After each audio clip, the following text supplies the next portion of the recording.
unidades cierren, pero yo sí ubico algunas donde, o sea, no ha funcionado, o sea, realmente no ha funcionado y han tenido que echar la inversión para atrás o tienen que moverlo a otro lugar. Eh, últimamente, ya con esto acabo este comentario, últimamente Walmart le apuesta ya no a unidades grandes, porque representa mucha inversión. El negocio ahora está en unidades tipo Oxxo, o sea, y yo creo que cuando pusieron los Oxxos ni se dieron cuenta que esto iba a ser un éxito. Unidades pequeñas en donde surtiera a la mayoría de las personas, lo que ahora conocemos como las bodegas express. Representa menos inversión, menos mano de obra, más fácil de surtir, o sea, tiene muchas ventajas. Y ahora la apuesta es, y en general yo creo que de todos los comercios, es estas pequeñas unidades.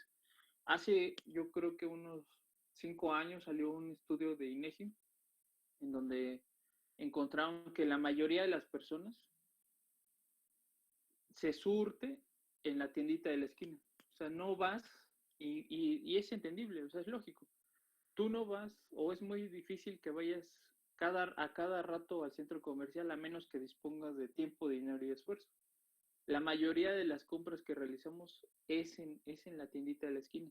Por obvias razones, entonces, si las personas se surten o compran sus bienes en estas entidades, es lógico que las empresas dirijan su atención a canalizar todos sus esfuerzos a este tipo de consumo. ¿Estamos? Entonces encontramos esto de metas y medios a todos los niveles, desde consumidores, empresarios, a nivel país. Entonces yo aquí lo que le estoy poniendo en pantalla es a nivel país. Repito, desde el punto de vista de la macro tenemos dos, de corto y de largo plazo, metas. Y de instrumentos tenemos tres: política fiscal, política monetaria y política comercial. Explico cada una. En términos de las metas, tengo que, de corto plazo, tenemos al crecimiento económico, a la inflación y al desempleo. ¿Cómo mido yo el crecimiento económico de un país? Con el PIB. De ahí la importancia de buscarlo, es una de las variables que tienen que buscar. La segunda es la inflación. ¿Qué representa la inflación? Son los precios, son los precios de un país. Y el desempleo, pues técnicamente no es una medida así. Yo diría que es un termómetro social. Vamos a ponerlo así, como un termómetro social. Ahora explico cada uno. Entonces, repito, es el crecimiento económico, inflación y desempleo. En términos del primero, ¿sí? ¿Por qué es importante analizar o por qué a los países les importa el crecimiento económico? ¿Por qué cuando entró este gobierno puso en la agenda pública el PIB? Por definición es el Producto Interno Bruto, pero ¿por qué es importante? ¿Qué es lo que saben de sus clases de prepa? Decir, bueno, ¿y por qué le prestamos tanta atención al PIB?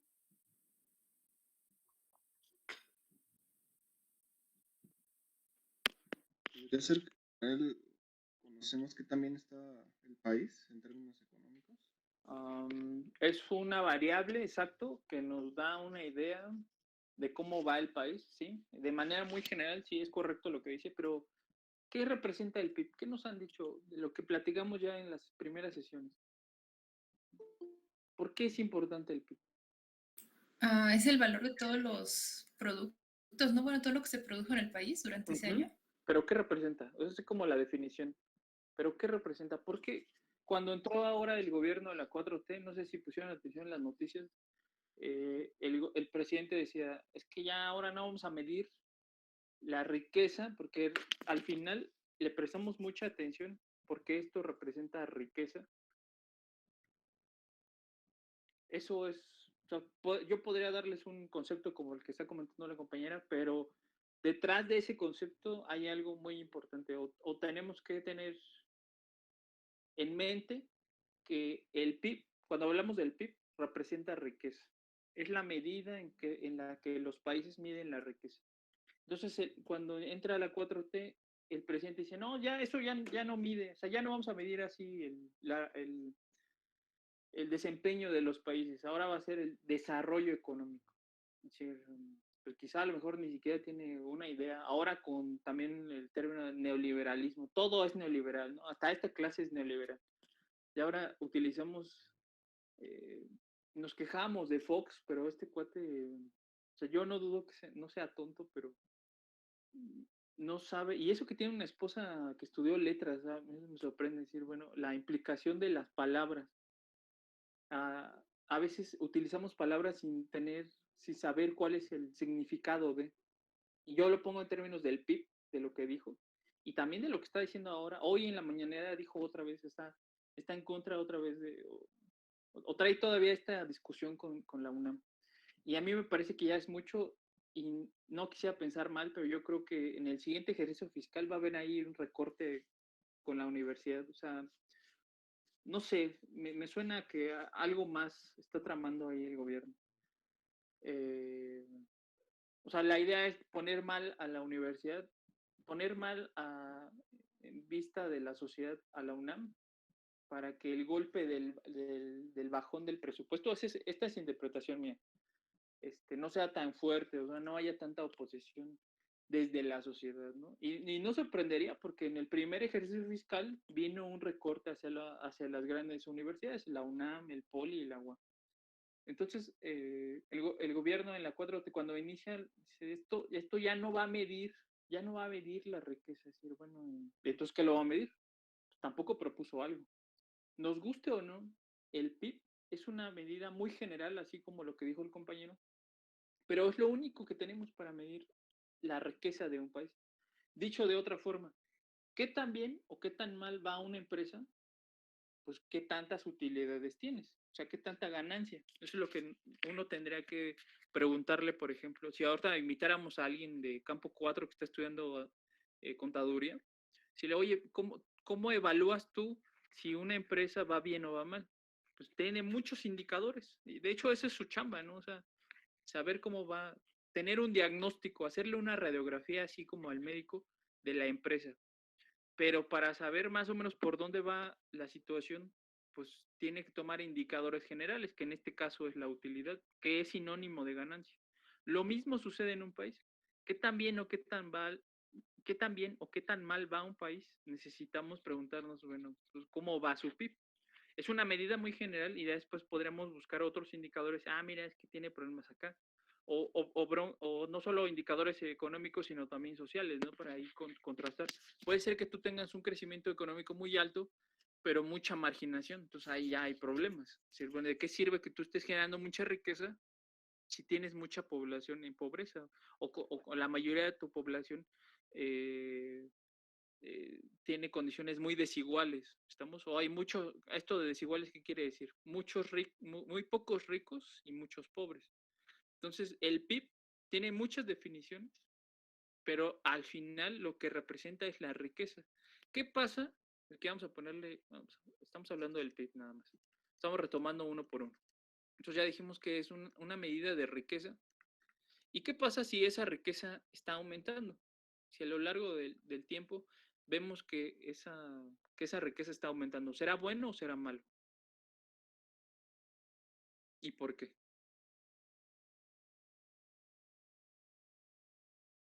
Pues bueno, ¿no? Pues entre mayor riqueza tiene un país, mejora la Ay, calidad de vida de los habitantes. casi no lo escucho, compañero. Repítamelo. Que es bueno porque si hay más riqueza, hay mayor calidad de vida, ¿no? Mm, es bueno, sí, pero ¿por qué? Lo segundo ya no se lo compro. Sí es bueno. ¿Por qué será bueno que si hay riqueza sea bueno? ¿Por qué es bueno? Porque indicaría que hay más ganancia, bueno, en este caso sería más utilidad.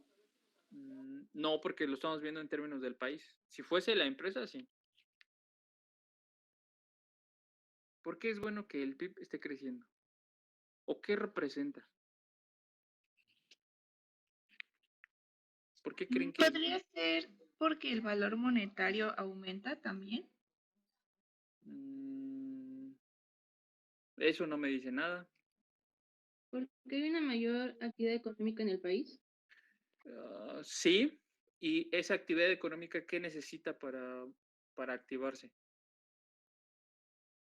Por ahí va la respuesta. Es bueno, si esa riqueza aumenta, es bueno, porque está moviendo a la actividad económica. Pero ¿qué necesito para activar, para que se mueva esa actividad económica? ¿Qué necesito para producir? ¿Demanda? Ajá, pero antes, ¿quién Empleados, ¿no? produce? Exacto, el empleado. Y para que ese empleado acepte producir o acepte entrar a un proceso productivo, le tengo que ofrecer sueldos. Entonces, detrás de este crecimiento de la riqueza, hay una serie de indicadores que se mueven. Es decir, sí hay demanda, es decir, sí representa que hay demanda, pero también representa que hay inversión. Es decir, esto es los consumidores, esto es el productor. Y esa inversión, es decir, bueno, ¿en qué se va a dirigir esa inversión? Pues a contratar personas, como dijeron, y para el empresario va a decir, no, pues yo le tengo que pagar. Y desde la perspectiva del empresario es un costo, pero desde la perspectiva del consumidor, el salario es su ingreso o es demanda. Estamos aquí, hay que verlo desde dos puntos de vista.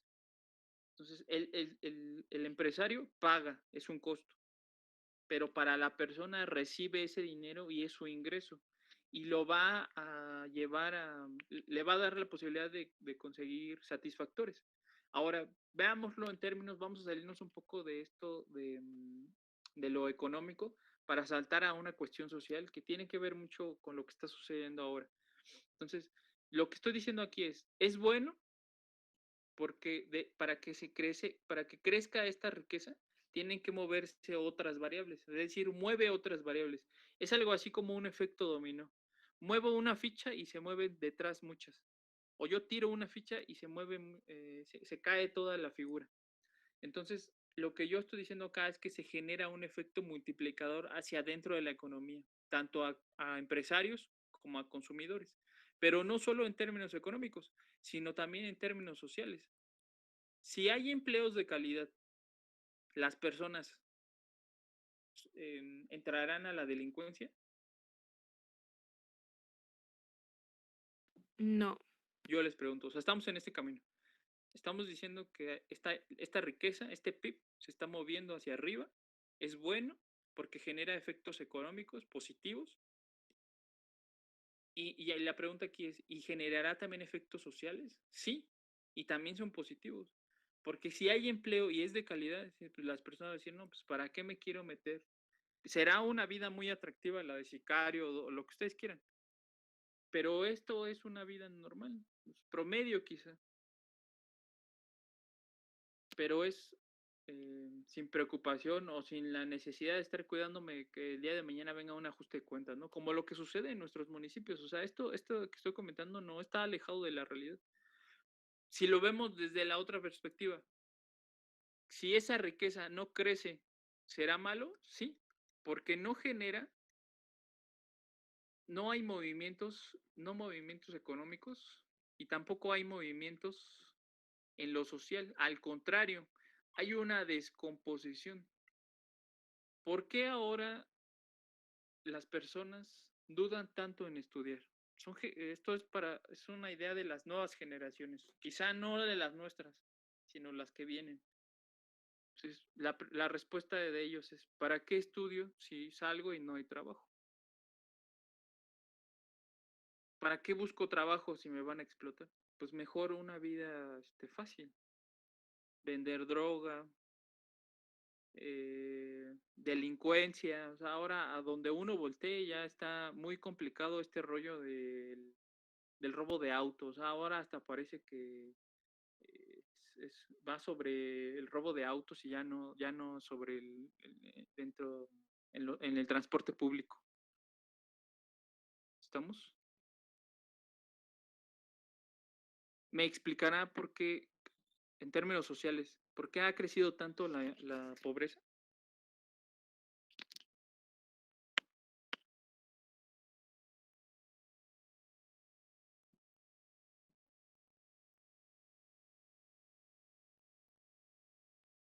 yo les pregunto, ¿me explicará, si no crece esta riqueza, me explicará por qué ha crecido tanto la pobreza?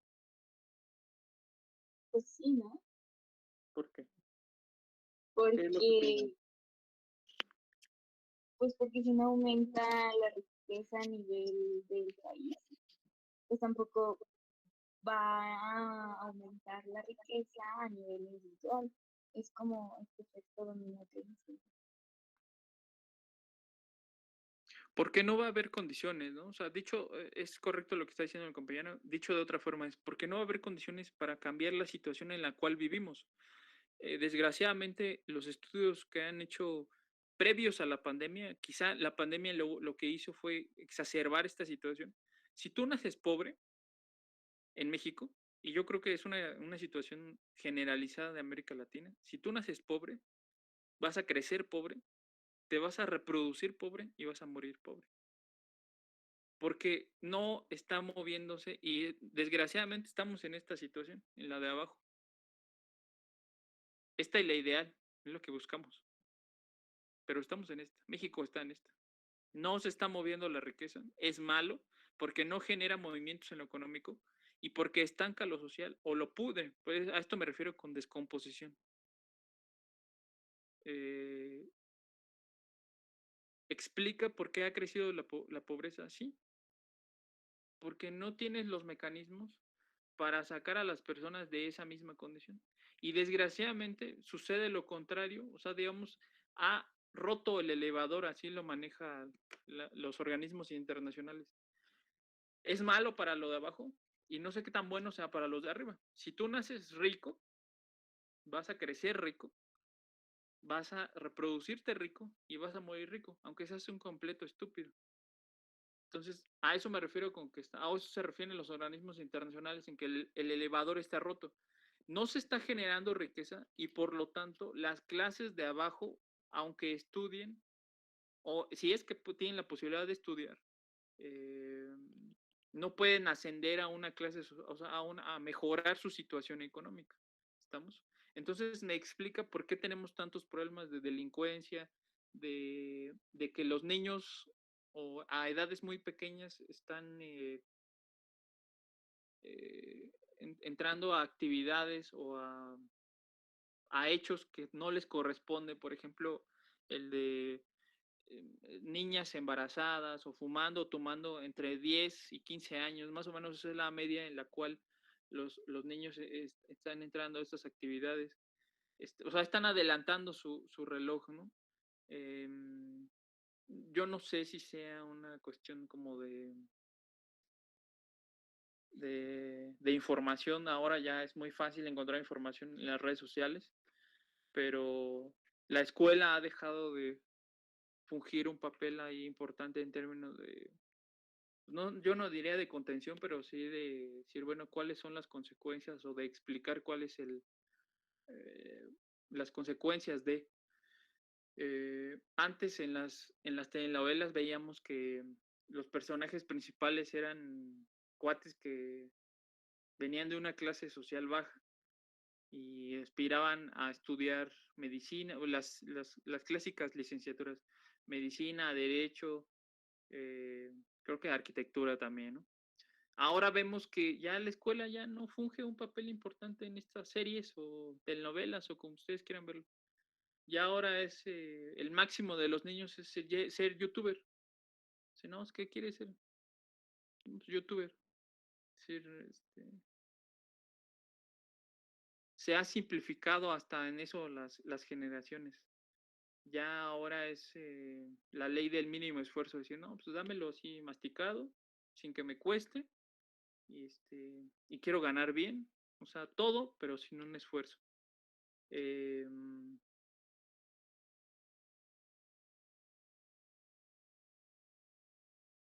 el futuro se ve, de seguir esta tendencia, el futuro se ve muy desgarrador, porque no se ve que esto mejore sumándole el factor de la pandemia. ¿Estamos? Entonces, ¿por qué es importante el PIB? Regreso al inicio. Estamos viendo el PIB. ¿Por qué es importante? Porque refleja la riqueza de un país. Es el indicador que refleja la riqueza del país. Es la variable más importante en la macro porque genera efectos multiplicadores dentro de una economía.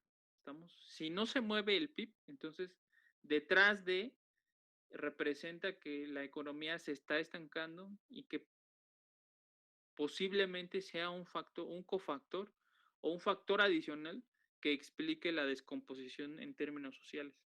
¿Estamos?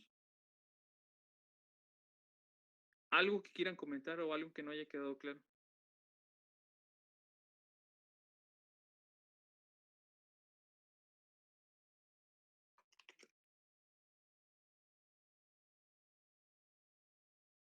No, probé todo bien.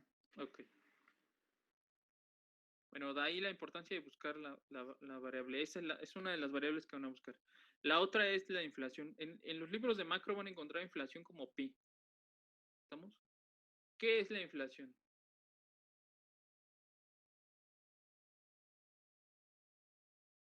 ¿Qué es? Cuando escuchamos o vemos en el periódico inflación, hay broncas de inflación.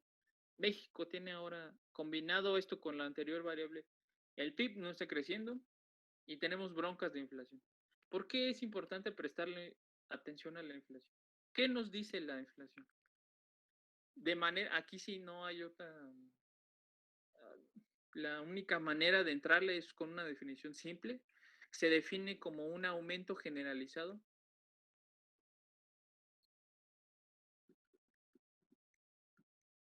de precios.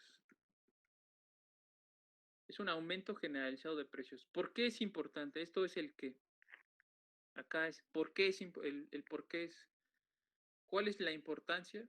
Es porque refleja el poder adquisitivo de las personas. Y si lo vemos en términos de todo el país, sería el poder adquisitivo de un país o de una sociedad. ¿Qué quiere decir esto de poder adquisitivo? Poder comprar o no. O sea, comprar. La capacidad de compra. O sea, ¿qué tanto te alcanza para comprar cosas o no? Lo voy a poner, o sea, esto es muy importante porque refleja, al final, sí es cierto que es un rollo consumista, pero refleja de una u otra forma bienestar. Y ustedes van a decir, no, pues no es cierto, pero ahora vamos a poner un ejemplo. Voy a poner el caso del boleto de metro para entender esto de poder adquisitivo. Antes de que subiera, ¿cuánto estaba un boleto de metro? Vamos a ponerlo aquí que sea T0 y este es T1. O sea, un periodo previo y un periodo después. ¿Cuánto estaba un boleto de metro? 3 pesos. 3 pesos. Pensemos que nuestro ingreso, el ingreso fuese de 10. Me alcanza para 3 y hasta me dan cambio, ¿no? De 1 peso. Viene un cambio. De T0 a T1 hay un proceso inflacionario en este bien. ¿Cuánto sube? ¿A cuánto sube el boleto? ¿A 5? Sí, a 5. A 5. Con el mismo ingreso, ¿cuántas unidades me alcanzan? 2 y ya no me dan para el chicle. ¿Estamos? ¿Qué sucedió de T0 a T1? Todo lo demás permaneció constante, es decir, el ingreso. El ingreso no cambió. Lo que cambió fue el precio de ese bien. Casi se duplica. ¿Qué fue lo que sucedió por ese cambio de precio? Cambió la cantidad que yo podía adquirir de ese bien. Es decir, me alcanza para una unidad menos y ya no me dan cambio. Este es el peligro de que exista inflación. Reduce la capacidad de poder comprar bienes. Es decir, bueno, ¿y por qué eso es tan importante? Vamos a ponerlo en términos de quizá algo muy cercano a su carrera. ¿Qué pasa o qué ha pasado con la proteína animal?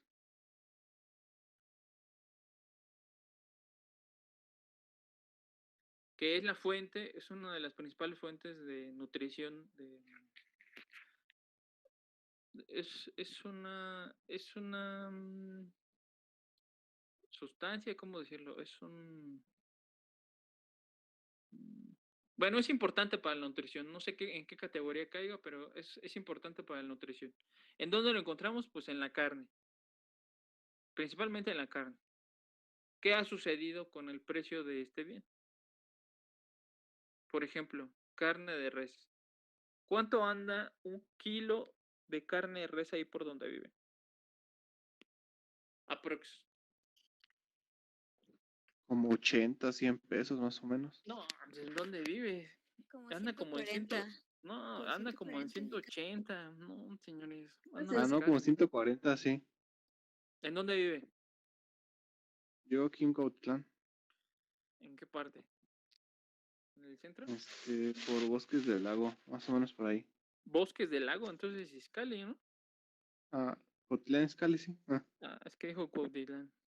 Oh, yo estaba diciendo Izcalli. Es que uno es Izcalli y el otro es de Romero Rubio, ¿no? Los dos son Cuauti, nada más que de apellido diferente. sí, no, entonces yo soy de Izcalli. Sí, no, Bosques del Lago es caro, ¿no? No creo que esté tan barata, compañero. Bueno, ha subido. Entonces, ¿qué pasa si sigue subiendo? Pues las personas o el mexicano que lo quería, bueno, pues compran menos o sustituyen. ¿Cuál será un sustituto de la carne? El pollo. El pollo, exacto. ¿Cuánto anda un kilo de pechuga? Más o menos. 60, 80. 70. No, como 100 varos. Subió mucho, subió mucho. Entonces, lo mismo. ¿Qué pasa si sigue subiendo? El mexicano consume menos o busca un sustituto. Sustituto de pollo. Estamos en ¿La proteína animal. soya? ¿Mande? ¿La soya? La soya. Sí es proteína, pero sería vegetal. Otro. El huevo. El huevo, exacto, el huevo. ¿Cuánto anda un kilo de huevo? También subió un 38, buen. 40. Como 40 pesos. Exacto, exacto. Entre 38 y 40. Si lo encuentras en 40 está barato, ¿no? Es decir, oye, ¿te dejo el huevo extra o no? Como en 40 pesos. ¿Qué pasa si sigue subiendo? Entonces, pues consume menos o lo sustituye. Sustituto del huevo.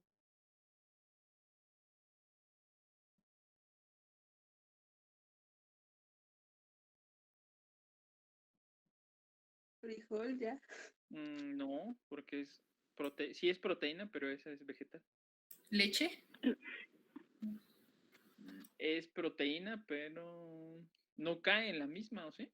Aparte, también la leche está cara. Un litro anda que como en 25. Ese sí, la verdad no tengo idea porque casi no consumo leche.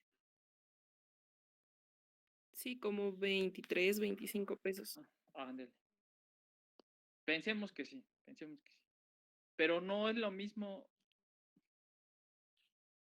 no es lo mismo, o sea, no puedes, no sé si entre en la categoría de sustituto, porque no te va a hacer unas milanesas de leche, ¿o sí?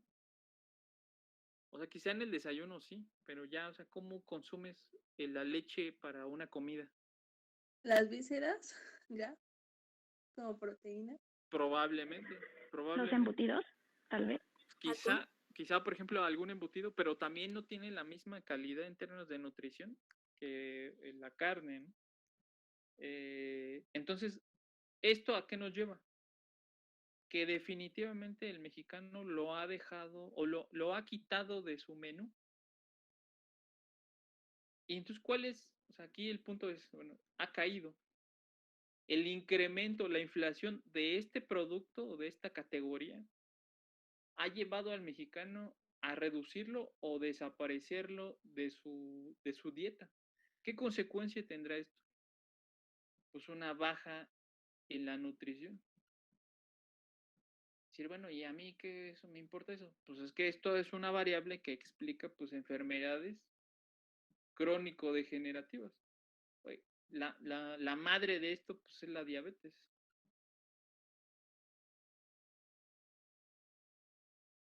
Se habla de que en México no hay una pandemia, si hay una sistemia.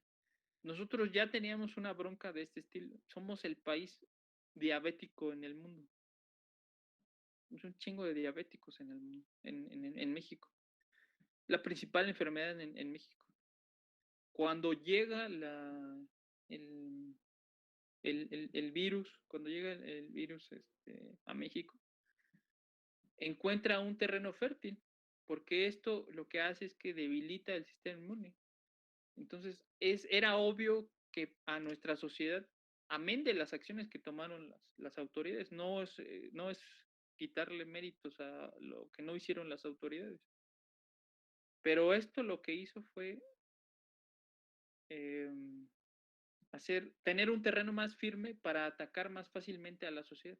Por eso en México fue también de los países que tuvo más decesos. Pues era obvio, o sea, ¿cómo es que tú puedes enfrentar un virus si tu sistema inmune ya está comprometido? Y en última instancia decir, bueno, ¿y a mí esto qué me importa? ¿De quién va a ser la culpa? ¿A quién vas a culpar? Así como lo que dice la familia Peluche. ¿Y de quién es la culpa?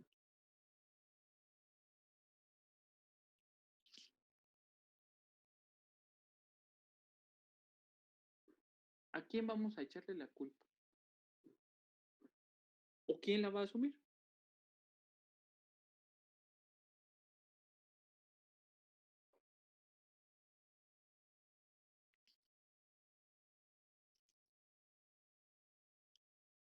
¿A quién le vamos a dar ese costo?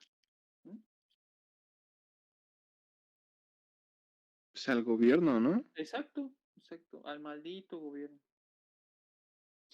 Y entonces el gobierno pues, la va a asumir, va a decir, bueno, pues órale va. ¿Qué es lo que va a hacer el gobierno?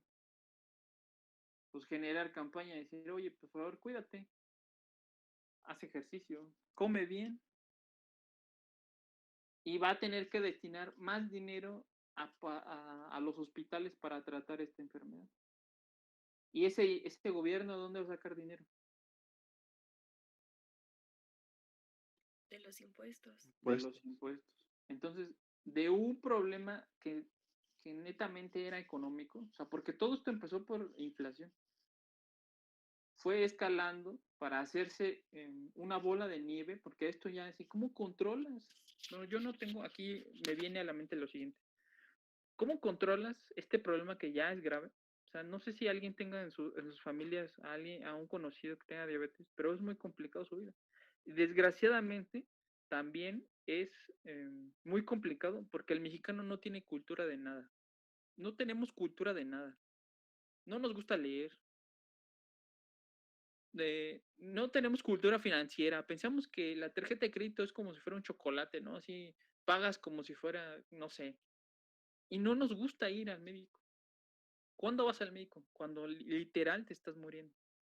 La persona con diabetes no se cuida y desgraciadamente siempre acaba yendo al hospital cuando tiene un bajón de glucosa.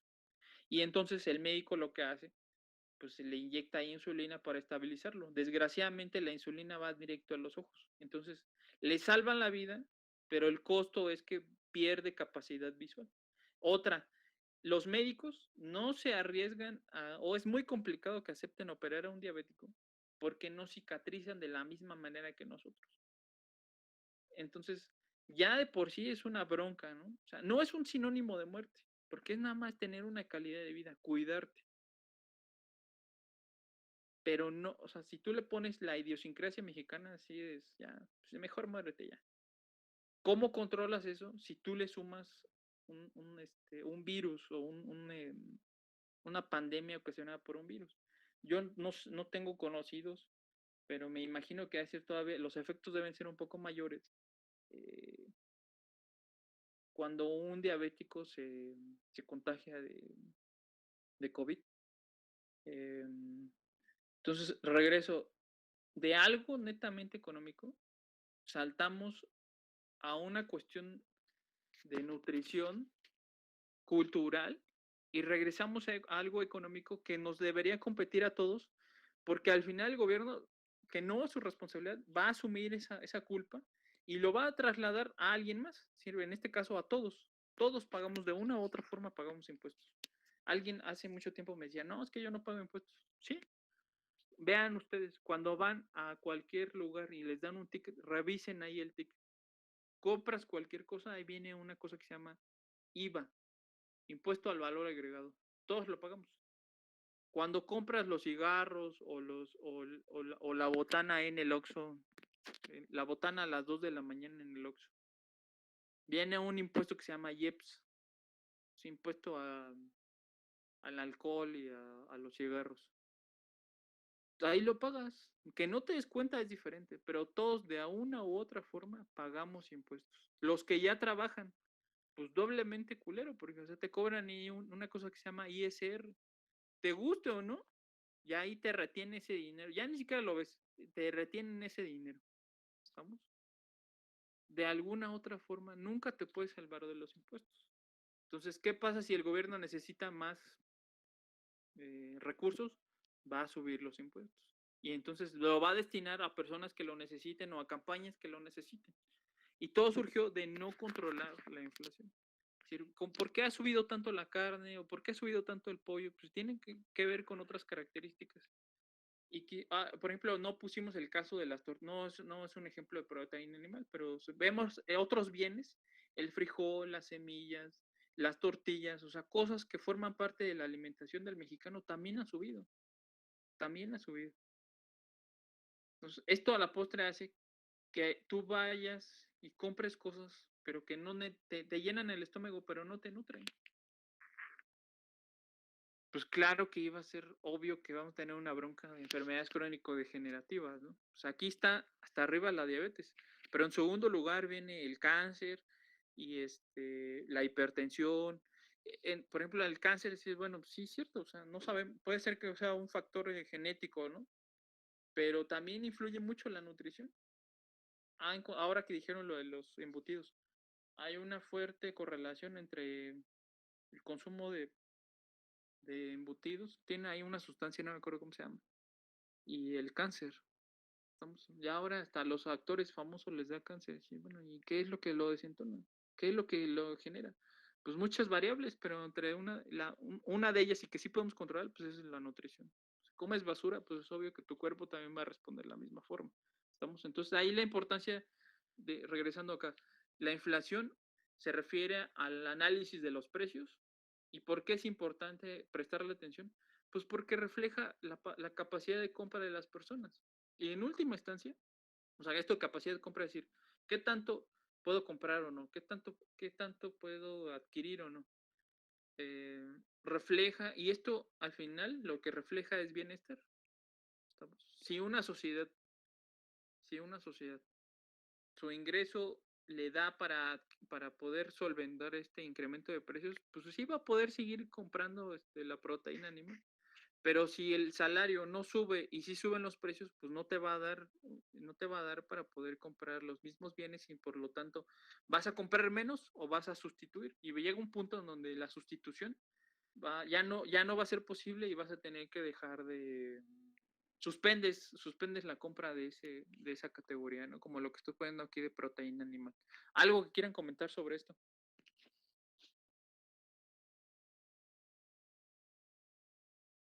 Pregunta más bien, ¿qué determina la inflación o por qué suben los precios? O sea, ¿qué hay detrás? Ok, esa es una pregunta muy interesante y tiene que ver con cuestiones como teóricas. Tiene que ver con, voy a ponerlo así de manera muy, muy general ahora. Por ejemplo, hoy, aquí vamos a ponerle determinantes, ¿no? Determinantes de la inflación. Puede ser una, puede ser otra, o pueden ser varios. La primera hoy, y es la explicación que tiene hoy, es un componente estructural. Estructural. Voy a ponerlas todas. La otra es una cuestión de costos. Y la otra es una cuestión de importaciones. O de importación. ¿Estamos? La primera y la tercera yo creo que hasta se relacionan. Vamos a ponerlas juntas, ¿no? Vamos a ponerle que son dos. Sí, vamos a ponerla acá, para que sea más fácil de explicar. Importación. Vamos a quitar esta. Tenemos dos explicaciones. La primera, ¿qué pasa si la mayoría de las cosas que tú comercias en tu país no vienen de aquí? No las tienes de aquí, las tienes que traer del extranjero, a esto me refiero con importación. Y es una cuestión estructural, así funciona ya nuestra economía, a eso me refiero con estructural. tú importas esa inflación.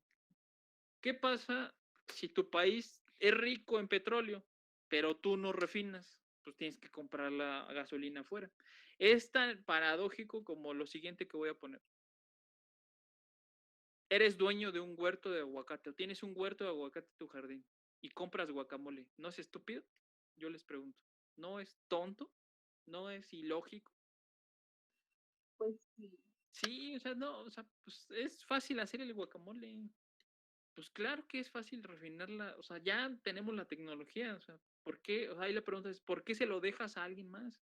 Eres rico en petróleo, ¿por qué tienes que comprar la gasolina afuera? Pues nosotros lo hacemos. Por más que quiera Calderón ahora ponerle o ahí ser oposición ante este gobierno, y yo no estoy defendiendo a este gobierno, no hizo nada. Nos vendió la idea de que iba a ser una refinería. No hay nada. Necesitamos una refinería, sí. Es cierto que la tendencia hoy en el mundo es hacia las energías amigables, pero el cambio es de aquí a 2050. Y tú eres rico en petróleo. Ahora que se discute lo del litio, eres rico en litio. Explótalo y genera recursos para poder comprar o desarrollar tecnología para poder saltar, para hacer ese salto tecnológico, para hacer ese salto energético, perdón. Entonces, muchas de las cosas que tú comercias dentro de México no son de aquí, son de allá afuera. ¿Qué pasa si sube el precio del huevo allá afuera? No solo traes el bien, traes el incremento del precio. Veamos, yo lo puse en la gasolina, lo estoy poniendo en el huevo. O sea, hubo ahí hace tiempo una crisis aviar, entonces la demanda, desaparecieron muchas granjas y entonces la, la oferta que tenemos aquí en México no alcanza a satisfacer lo que se necesita, entonces por lo tanto necesitamos traerlo de afuera. Entonces, repito, tú no solo traes el bien, no solo importas el bien, sino que también importas la inflación. ¿Por qué ha subido también la tortilla? ¿Por qué hay presiones hacia al incremento de la tortilla? Lo mismo, México tiene una oferta limitada de maíz. De hecho, me parece que la mayoría del maíz que se produce aquí en México es de autoconsumo. Mucho del maíz y a esto es desgarrador porque México nació como una nación del maíz. Llegaron los españoles y ¿qué creen que les dieron? Pues maíz, de alguna forma, pero les dieron maíz. Bernal Díaz del Castillo narra en la historia verdadera de la Nueva España, de la conquista de la Nueva España, llegaron y manda Cortés una avanzada y el cuate que describe cómo se ve desde lo alto la gran Tenochtitlan dice, no, es que nos equivocamos, llegamos a Venecia. Dice, no, pues estos cuates sí eran bárbaros, pero o sea, eran políglotas y conocían el mundo conocido. La descripción era majestuosa de lo que veía. Entonces llegaron y les ofrecieron tlayudas, o lo que hoy conoceríamos como tlayudas, o sea, una tortilla alargada de maíz. Nos desarrollamos con el maíz y ya no lo producimos, lo traemos de afuera. Si sube el precio de allá afuera, pues no solo traes el bien, sino también la inflación. Muchas de las cosas que comerciamos hoy vienen de afuera. Véanlo en términos, vayan al centro comercial, busquen cosas, aquí es más fácil al revés, busquen cosas netamente hechas en México, son muy pocas. La mayoría de las cosas que consumimos y que compramos en México vienen de afuera. Entonces, si allá afuera suben los precios, pues es obvio que también van a subir aquí. Es un primer componente. Y el segundo componente es de costos. Esto es en términos de los empresarios, la mayoría de las veces trasladan al precio final un incremento de materias primas. Esto es muy fácil visto en términos de lo que sucede en las panaderías, ¿no? Voy a poner en términos de las panaderías. Siempre cuando va a subir el pan, ¿cuál es la justificación del panadero? Dicen, no, es que pues este año tratamos de dar un precio competitivo, pero han subido las materias primas. El huevo, la leche, el aceite, o sea, todo lo que necesitas tú para producir el pan. Entonces, Si en ese año subió el huevo, que de hecho subió la leche, que de hecho subió, el aceite no estoy seguro, pero supongamos que sí. Entonces, pues por obvias razones va a haber va a haber un incremento en los costos y a lo mejor al principio lo va a asumir el productor, pero después lo va a trasladar a un incremento en el precio. Y esto lo estoy poniendo en términos de las panaderías, pero sucede en toda la economía, tanto para pequeños productores como para grandes productores. Véanlo en términos ustedes de lo que sucede en el Internet. Cada año sube, no sé, su paquete, pero a mí cada año me lo suben 10 pesos.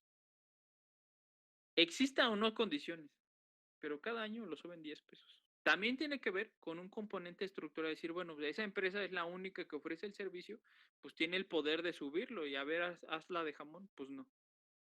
O son muy pocas empresas y a fuerza lo suben. ¿Estamos? ¿Por qué otro componente estructural de la economía? ¿Por qué cada año, bueno, ahora ya es desde diciembre, pero a mí desde niño me llamó la atención, ¿por qué cada año subía a fuercita? Siempre en el 1 de enero había que llevar 50 centavos más. Bimbo, Coca y Sabritas. ¿Por qué? Pues porque tienen un poder monopólico y entonces pueden subirlo porque son pocas empresas que ofrecen ese bien. O sea, a ver, deja de ofrecer. ¿Cómo sustituyes el pan Bimbo? Pues el de panadería, pero o sea, tal cual una marca como Bimbo, no lo hay. O es una subsidiaria. O Coca-Cola, ahora ya hay más opciones, pero antes no. O sea, y aparte, bueno, sí hay más opciones, pero pues la Coca es la Coca, ¿no? Lo mismo las Sabritas, ¿no? O sea, es que, ¿sabe? Otra opción de Sabritas. Pues sí, Barcel, pero pues no sabe igual. O no tiene el mismo poder de oferta que Sabritas. Ya ahora hay otras marcas, pero tienen un poder, esas empresas tienen un poder monopólico que hace que suban su precio cada año, sea por costos o no. Nada más o sea, acá el rollo es, ¿por qué lo suben? Porque trasladan ese incremento de los costos, pero también para mantener su ganancia libre. Para tener la misma ganancia, ¿no? Entonces, esas serían las dos explicaciones que tendríamos de por qué suben los precios. Un componente estructural y el otro es vía costos. ¿Ok? Puede ser uno, puede ser otro, o pueden ser combinaciones. Ahí depende de qué sector estemos analizando. Pero hoy en México estamos viendo que tiene que ver por este componente. Es un componente estructural de importación. De hecho, ahorita, ayer salió la noticia, publicó INEGI una noticia en donde están subiendo los precios. También tiene que ver una cuestión estructural de la temporada. Aunque yo no sé si ahora lo de la temporada sea tan lógico. Viene diciembre y entonces hay una demanda, sube la demanda de ciertos bienes y por lo tanto los empresarios pues quieren aprovecharse de eso y suben los precios. Vean el caso de la nuez, está subiendo muchísimo. La nuez está subiendo, como otros años, yo no me acuerdo, está subiendo muchísimo, está muy cara la nuez. El jitomate es otro caso, sube por temporada y después ya en diciembre, en enero, cuando ya dejas de demandar tanto, baja su precio. También tiene que ver por una cuestión estacional. También cierto tipo de bienes suben, pues la verdad porque saben que se está vendiendo. O sea, yo pongo el caso aquí de los juguetes. Estamos aún en octubre y ya muchas empresas están publicando los juguetes. También pues porque saben que la situación no está tan bien y entonces están ofreciendo opciones a lo mejor de crédito o apártalo. Ve haciendo tus planes porque a lo mejor en diciembre ni te van a dar aguinaldo o el aguinaldo no te lo han dado y ya lo debes. ¿Estamos? Entonces, yo diría que son esas dos explicaciones generales lo que nos lleva a entender por qué es que suben los precios. ¿Sí estamos? Sí, profesor. ¿Algo más? Bueno, yo Sí, otra vez. adelante. Tendría, bueno, de lo de temporada, por ejemplo, ahorita podría influenciar también lo de la crisis de los contenedores, que está ahorita bueno, creo que es más para electrónicos y todo ese tipo de productos que, bueno, empezaron a subir por lo mismo. Sí escuché, pero no he puesto atención en la noticia. ¿Cuál es el problema ahí? ¿No han podido entrar?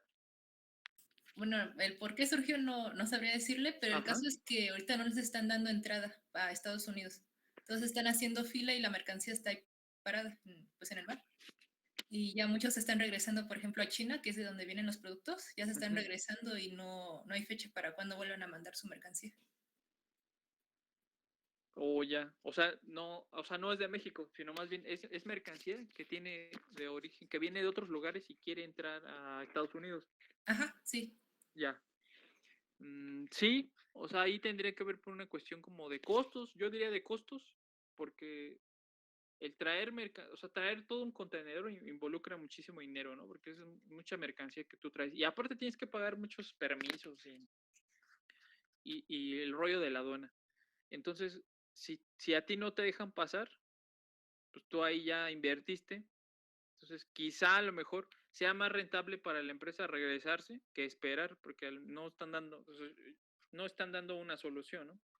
Y la otra, si la mercancía que existe en un país es la única, pues es obvio que ahí aplica la de oferta y demanda, ¿no? Es decir, son pocos y me están demandando. ¿Quién tiene el poder? ¿El empresario o el consumidor? El empresario. ¿Y qué es lo que va a hacer el empresario si no ha vendido en todo el año? Subir el precio. No sé qué tipo de mercancía sea, pero a lo mejor sean pantallas, no sé, ¿qué cosa de tecnología puede ser que vengan ahí? Bueno, había escuchado que eran pantallas, ahorita todo lo de Navidad, igual de los adornos, Luces. Ah, ya. los juguetes y, bueno, equipo deportivo. Bueno, hasta ahorita lo que sé. Oh, ya, claro. Pues sí, lo que existe, yo creo que es lo que va a suceder, o sea, que lo que ya esté ahí dentro de la economía, pues va a tender a subir el precio porque son pocos. Ahora también habla de que tienen un problema también de este estilo, ¿no? O sea, muchas de las cosas las importan. Y entonces, ¿qué sucede? Y que es también quizás sea una lección para México. ¿Qué sucede si en algún momento la persona de afuera no te manda sin surtir ese bien? Que también sucedió, no sé si sea lo mismo, quizá no, pero tiene que ver con cuestiones de que no estaba cerrada la frontera de México hacia Estados Unidos y no estaban dejando entrar los, los, um, los camiones, los trailers, por la cuestión del COVID. Parece que ahora ya el gobierno de Estados Unidos está cambiando. Yo leí la noticia que va a haber una discusión para abrir la frontera. No sé si ya se abrió. Y también va a haber una flexibilización de las condiciones para abrir la frontera a los turistas, porque ven que había una restricción. O sea, si no tenías ciertas vacunas, no podías ser admitido. Aunque tú llevar la prueba y no fueras contagioso, no estuvieras contagiado con COVID. Entonces ya ahora parece que están cambiando las cosas. Pero sí habla de que tu economía es endeble si la mayoría de tus cosas las traes de afuera.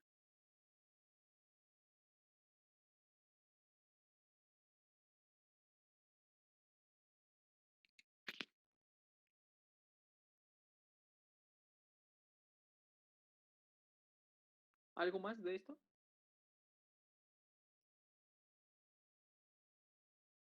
No, profesor, gracias. Vale.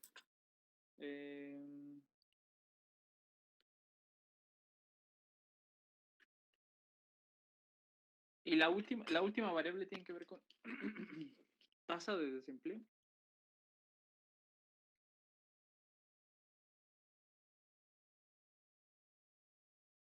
¿Qué es el desempleo? Pues, parece ilógico, pero así lo definen los libros. Es la falta de empleo. La falta de empleo. ¿Cómo se mide? La tasa de desempleo es una razón, un cociente. Arriba voy a tener el número de desempleados.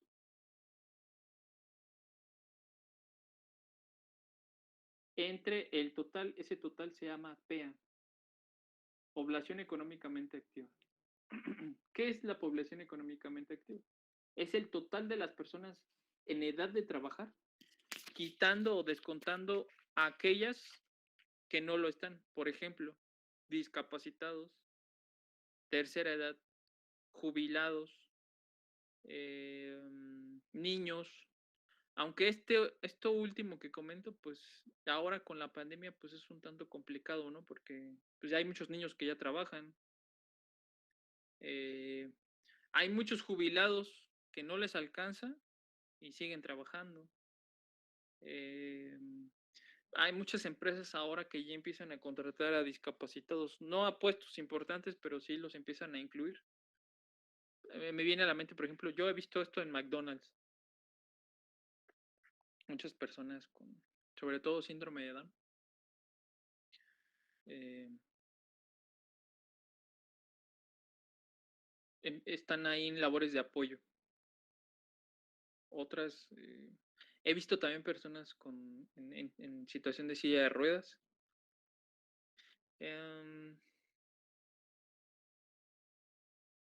Y creo que ya, Entonces, esto último pues está así como entre comillas, pero la idea es la tasa de desempleo es el número total de desempleados, el número de desempleados entre el total de las personas en edad de trabajar.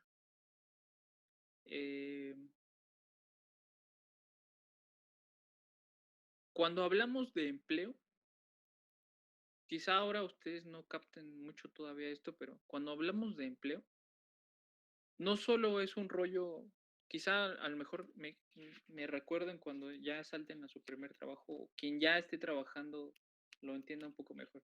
Cuando hablamos de empleo, desempleo, va de la mano. No solo es una cuestión no solo es una actividad que te brinda un ingreso para comprar cosas, para comprar satisfactores. Porque esa sería lo primero que vendría a la mente. ¿Sí? ¿Por qué trabajas? Pues porque necesito dinero y tengo que pagar cosas. Y quiero comprar cosas. Pero también cuando hablamos de empleo, es una actividad que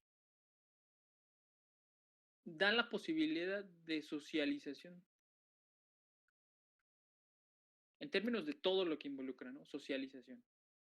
De habilidades, de conocer personas, del crecer profesionalmente, o sea, aquí me quedo con otra P, etc, etc. Esto quizá ya esté un poco coartado con la pandemia, ¿no? Ahora muchos estamos encerrados. A lo que voy es que no solo es una actividad económica, no solo es lo económico, sino también es algo social. Y desgraciadamente, últimamente, los empleos ya no son de este estilo, ya no te generan un bienestar, sino todo lo contrario, te generan estrés. Son actividades que las hacemos pues porque no hay de otra. Entonces, o que desgraciadamente también cuando hablamos del empleo, decir, bueno, ¿y por qué trabajas ahí? No, pues es que ando en el Uber. Estamos hablando de actividades de una subocupación. Sí, pues a lo mejor el cuate estudió psicología, pero pues está trabajando de Uber. No, a lo que voy es que no es una mala actividad. Sin embargo, él pasó 4 años formándose en una actividad, en una profesión que no desempeña. La economía lo está desperdiciando. No es que sea malo el conducir, no, al contrario, es una actividad dignificante. Todo el empleo es dignificante. Pero no, él se preparó para desempeñar otra actividad dentro de la sociedad. Muchas personas, ahora la lógica es decir, bueno, tengo un empleo, lo que me pagan no me alcanza, entonces de ida o de regreso me conecto al Uber, entonces genero un dinero extra. Lo mismo sucede con los chicos. Ya hay muchas, véanlo, yo la otra vez me queda muy cerca Plaza San Miguel, fui un fin de semana, ya tiene tiempo, fui un fin de semana a sacar dinero, la verdad ni siquiera saqué dinero porque había un chingo de gente. El cajero, el de BBVA estaba así atascado, la fila daba hasta afuera, ¿no? Dije, no, voy a sacar dinero, me voy a contagiar aquí. Muchísima gente. Pero me percaté de algo que ya había visto yo en Colombia. En diciembre diciembre de 2019 andaba yo, fui a dar un curso allá a Colombia, a Bogotá, y pasé por una plaza, un chingo de compitas, esperando, bici o moto, la mayoría en bici, con su caja particular, ¿no? Allá creo que también hay Rappi. Creo que de hecho es más bien Rappi que Uber. Y acá lo mismo, dije, mira, qué raro, ¿no? O sea, ahora los chavitos están así, están esperando a que caiga un pedido, pero, o sea, no dos cuates, o sea, sí, una flotilla de motos, como 10 carnales ahí esperando. Dije, o sea, sí te saca de onda porque dices, pues, ¿qué están haciendo estos cuates así? Moto, medio chacalones, Iscali, dices, pues, me van a saltar, ¿no? Pero no, o sea, están ahí esperando a que caiga algo. Y desgraciadamente no solo jóvenes, sino también ya personas grandes que no encuentran trabajo y tienen que entrarle. Doy una clase en Acatlán y una chica que liberó el servicio conmigo estaba platicando conmigo la otra vez y su tío es abogado. Cuando cerraron, pues no hay tribunales, no hay de dónde asaltar legalmente al cliente. Entonces, pues lo que hizo fue encerrarse y vivir de los ahorros. Llegó un punto donde se acabó los ahorros y pues tuvo que entrarle y lo único que encontró, el único jale que encontró pues fue darle de Uber Eats. Y muchas personas hacen lo mismo, si no hay chance, pues es a lo que caiga. Entonces, esta es una opción. Vemos que saltamos de empleos con características donde hay seguridad, existe, ¿cómo se llama?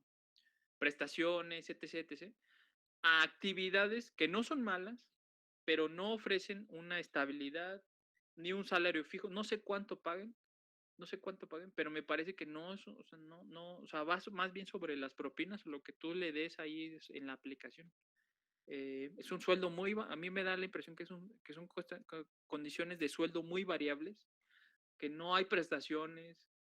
Yo una vez en la casa de mi hermana, que ella está viviendo acá por Vallejo.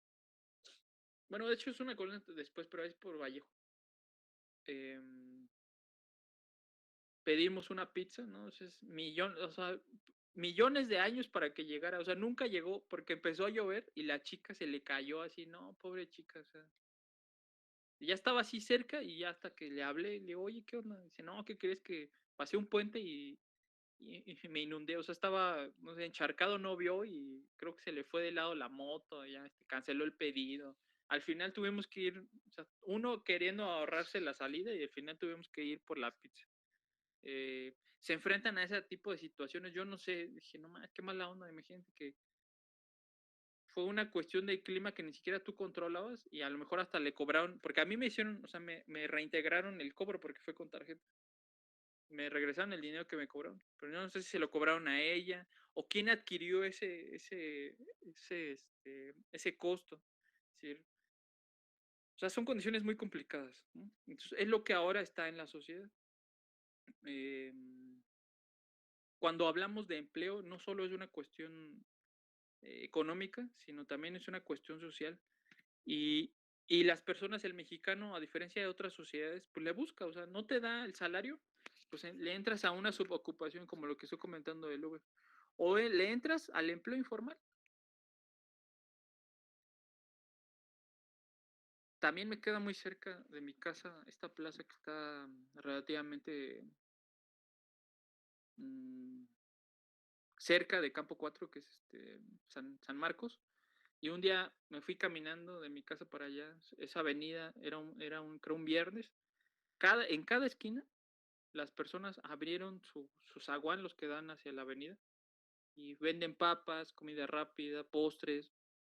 Y eso es reflejo, esto es de un tiempo para acá, es reflejo de que el ingreso que tú tienes en tu trabajo ya no te alcanza y buscas otros medios para poder comprar satisfactores. En este caso, pues es el empleo informal. Y desgraciadamente el último tiene que ver pues con el crimen organizado. Las personas se les hace fácil y pues la verdad le entran a esto de sí, pues, vender de narcomenudistas. eh, con todo el riesgo que representa, ¿no? Y que desgraciadamente pues es la realidad que nos ha tocado sortear de un tiempo para acá. Y no es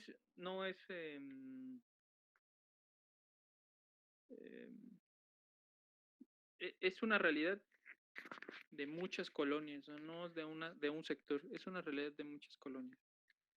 Muy populares, otras medianas y otras de clases altas. O sea, aquí no hay una, nadie se salva, nadie se salva. Eh, en una crisis,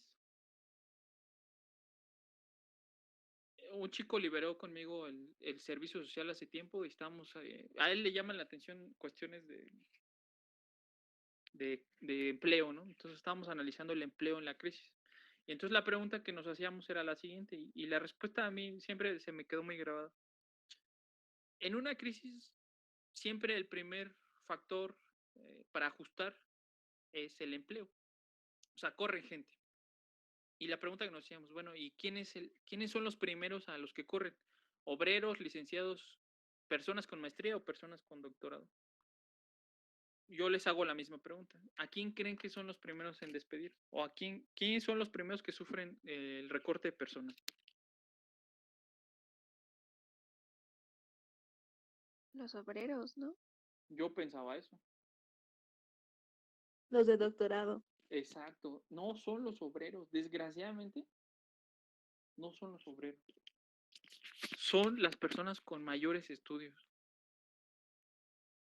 Entonces, doctorado, maestría, licenciados y hasta el final son las personas con menores estudios en una crisis. Y después decir, bueno, y viene la crisis, se ajusta, el gobierno empieza a tomar acciones y ya regresamos a la normalidad. ¿Cuánto tiempo tarda en regresar un país a la normalidad o a las condiciones previas a una crisis? Hasta 10 años. Esto que estoy comentando es más o menos lo que sucede en una película donde sale Jim Carrey que se llama Las locuras de Dick y Jane. No sé si alguien la ha visto. Es una empresa en Sí, donde, digamos, Globodyne. ¿mande? Se llama Globodyne, pero sí. Ajá. La trama es la siguiente. Todo su dinero de las personas está metidos en la empresa. Entonces la empresa fracasa. De hecho, la llevan a la crisis. Y entonces, pues este cuate ya lo suben de puesto. Y entonces empieza a buscar trabajo de ese puesto, pero no encuentra. Y como no encuentra trabajo por mucho tiempo, pues empieza a aceptar trabajos de otra índole porque pues ya tiene que pagar las deudas. Y entonces la situación está tan complicada, pues que empiezan a dedicarse al crimen, pues sí, a delinquir.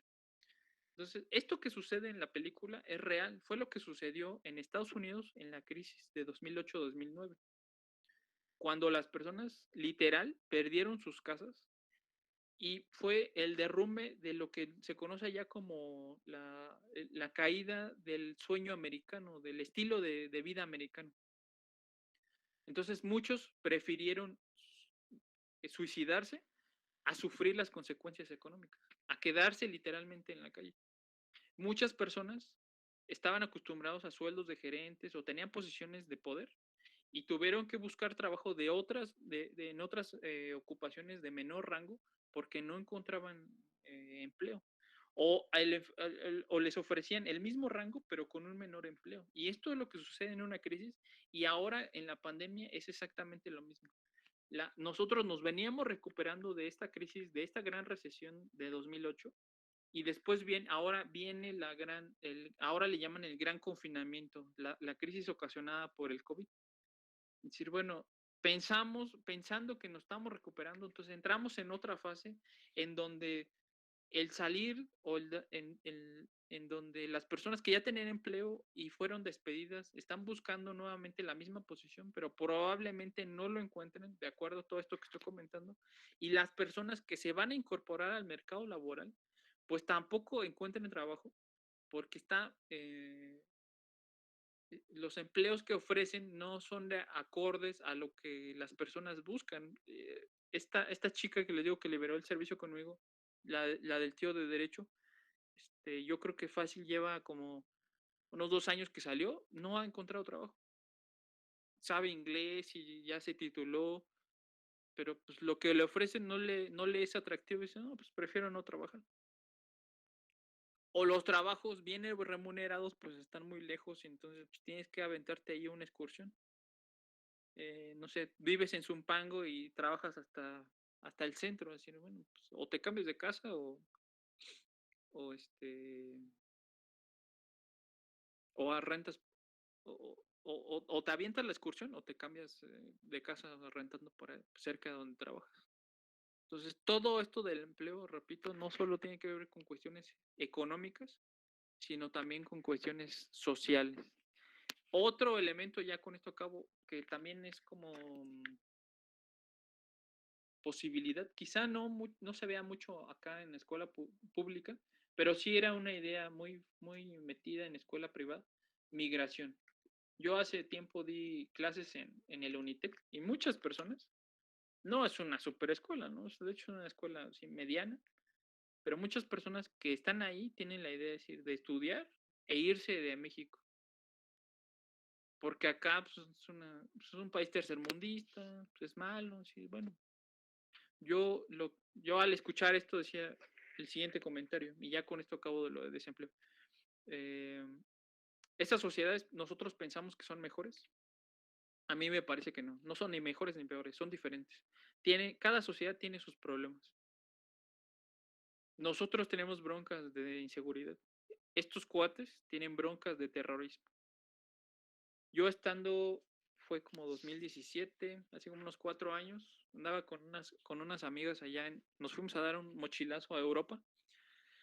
Caminamos lo que no he caminado en mi vida y estábamos en París. Entonces llegamos a una plaza, nos sentamos. Yo traía los pies bien hinchados. De hecho, el tour todavía seguía, íbamos a la Torre Eiffel, a ver la Torre Eiffel en la noche. Eran como las 7, yo creo. Y yo traía los pasaportes en una mochilita. Entonces nos sentamos, yo la verdad ya estaba así cansadísimo, me quité los zapatos, así, exportando el tercermundismo. Entonces yo creo que nos quedamos unos 20 minutos y entonces me pongo los zapatos y se me olvida la mochila, entonces ya nos vamos. Y de repente es así, te llega la epifanía como Doctor House. Antes de salir, justo cuando estoy dando el paso para salir de la plaza, y caigo en sí y digo, los pasaportes, ¿no? En la madre. Y así me regreso en chinga a buscarlos, ahí estaba la bolsa. Pero así como yo agarré la bolsa, volteo y ya traía a 3 tipos hablando perfectamente español, 3 policías hablando perfectamente español, así de, ¿es tu bolsa? ¿Qué traes? Ábrela. Pues pensaban que era una bomba. Y yo así todo agitado, así, no, espérame, revísela, o sea, se nos olvidaron. Y después ya platicándolo con mis amigas, decir, bueno, ¿y en qué momento estaban? O sea, yo me refiero así, ¿dónde estaban las cámaras? ¿Cómo supieron que ahí estábamos? En todo momento te están grabando sin que tú te des cuenta. Totalmente paranoicos con las cuestiones de terrorismo. Entonces, no son ni mejores ni peores. Tienen sus mismas broncas. Y desgraciadamente, esas sociedades son xenófobas. Odian al diferente, solo por el simple hecho de tener un color de piel que no es el suyo. Estando en Madrid, vas en el metro, las personas se te quedan viendo. Sí, y sobre todo los españoles grandes. Así como te barren, sí, ¿y este güey quién es? Y hay quienes hasta te interceptan, te dicen, oye, ¿tú qué haces aquí, no? Así de, chinga, pues vengo de vacaciones a tu país, no me están molestando.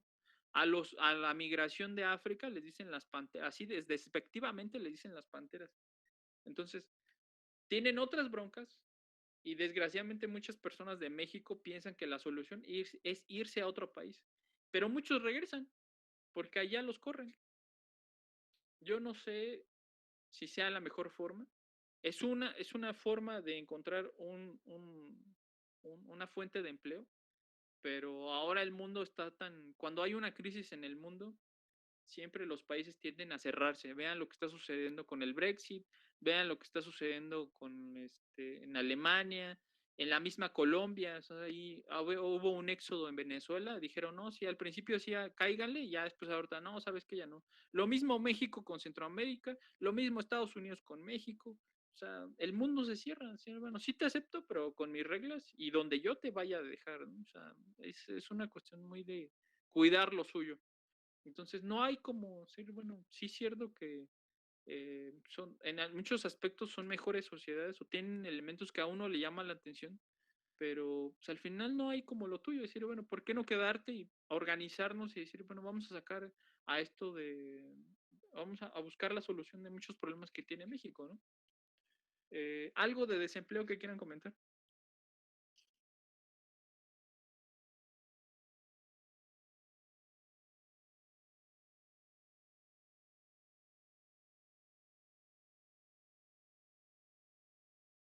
No, profesor. Ok, bueno, ya finalmente para acabar esto sería este, las, los instrumentos, la política fiscal. ¿A qué se refiere política fiscal? Fiscal es de una traducción española que es de fisco, que es de Estados Unidos, y pues tal cual aquí pues no hay un fiscal, ahora sí ya ahora con el fiscal, ¿no? Pero realmente en México no existía esta figura, que el fiscal se refiere a un representante del gobierno. O sea, aquí tiene que ver con una política del gobierno. En México, ¿quién ejecuta o realiza la política fiscal? La Secretaría de Hacienda y Crédito Público. ¿Qué maneja? El gasto y los impuestos. ¿Estamos? La política monetaria también es del gobierno. ¿Qué instancia la maneja? El Banco Central. En México se llama Banco de México. ¿Y qué es lo que mueve? La tasa de interés. Y finalmente, la política comercial también la ejecuta el gobierno, pero la instancia es el Banco Central también. ¿Y qué es lo que modifica? El tipo de cambio. Los tres buscan modificar una cosa: aumentar la riqueza. Y cuando decimos que es aumentar la riqueza es aumentar el PIB. El gobierno siempre va a buscar, todas las acciones del gobierno van a buscar incrementar, expandir la riqueza de un país, incrementar el PIB. ¿Por qué? Por todo lo que dijimos ya previamente. Es decir, si yo incremento la riqueza de un país, pues eso significa que va a haber movimientos económicos, pero también sociales, y que generen efectos multiplicadores, que sea más, exista mayor bienestar en una sociedad. Es lo que diríamos. ¿Estamos? Repito, son tres instrumentos: política fiscal, la controla el gobierno, es el manejo del gasto y de los impuestos; política monetaria la maneja el Banco Central, es el manejo de la tasa de interés; y la política comercial es el manejo, la controla el Banco Central y es el manejo del tipo de cambio. ¿Estamos?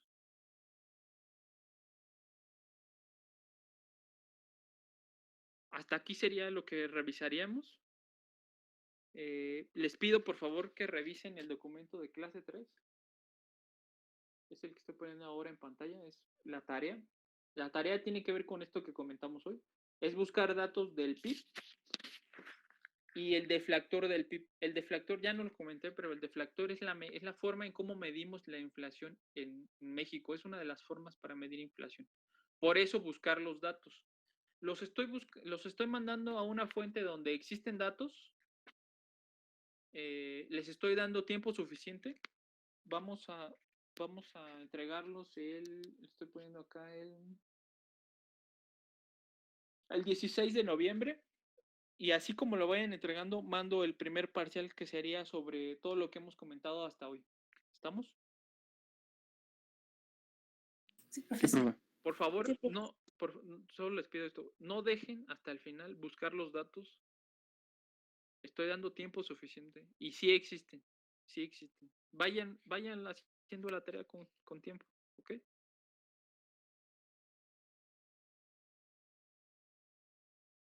¿Alguna duda?